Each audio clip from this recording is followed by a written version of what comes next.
Silver ETF investment pan பண்ணிட்டாங்க. Silver investment stop பண்ணிட்டாங்கன்னா கண்டிப்பா கம்ப்ளீட்டா கிடையாது. அதுக்கான டீடைல் தான் இந்த வீடியோ.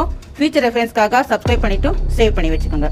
சில்வர் ETFல லம்சம் அமௌண்ட்டை நீங்க இன்வெஸ்ட் பண்றத இப்போதைக்கு பேன் பண்ணிருக்காங்க. இத பண்ணது செபியோ ஆம்பியோ கிடையாது. சில ஃபண்ட் மேனேஜர்ஸ் தான் இந்த டிசிஷனை எடுத்திருக்காங்க. ரீசெண்ட் டேஸ்ல சில்வர் ரொம்ப ஒலட்டைலா இருக்கு. ஒன் டே ரொம்ப ஹைக்கு போகுது, ஒன் டே டவுன் ஆகுது. இந்த மாதிரி சில்வர் ஒலட்டைலா இருக்கு. அதே மாதிரி நிறைய பேர் கோல்டுக்கு ஆல்டர்னேட்டா சில்வரை வாங்கலாம் அப்படிங்கிற மாதிரி நிறைய பேர் வாங்கிட்டு இருக்காங்க. யூசுவலா ETFல நாங்க இன்வெஸ்ட் பண்றோம்னா அதை பிசிக்கலா AMCs பை பண்ணி வச்சுக்கணும். இப்படிதான் ETF ஒர்க் ஆகும். இதனால ஃபர்ஸ்ட் விஷயமே ஸ்டோரேஜ் இஷ்யூ வரும். செகண்ட் ஹெவி மணி ஃப்ளோ வருது. புதுசா இன்வெஸ்ட் பண்றவங்களுக்கு இன்வெஸ்ட் பண்ண முடியாம போறதுக்கான சான்சஸ் நிறைய இருக்கு. இதனால AMCs எல்லாம் டெம்பரரியா லம்சம் அமௌண்ட்டை ஸ்டாப் பண்ணி வச்சிருக்காங்க. சில AMC மட்டும். இத பார்த்துட்டு நீங்க இன்வெஸ்ட் பண்றதை ஸ்டாப் பண்ணிட வேணா. நீங்க SIP கண்டினியூ பண்ணலாம். ஆனா லம்சம் மட்டும் தான் பண்ண முடியாது சில்வர்ல. சில்வர் ETFல இன்வெஸ்ட் பண்றதுக்கு முன்னாடி பிரைஸ் திங்க் பண்ணிட்டு அப்புறம் இன்வெஸ்ட்மெண்ட்டை ஸ்டார்ட் பண்ணுங்க.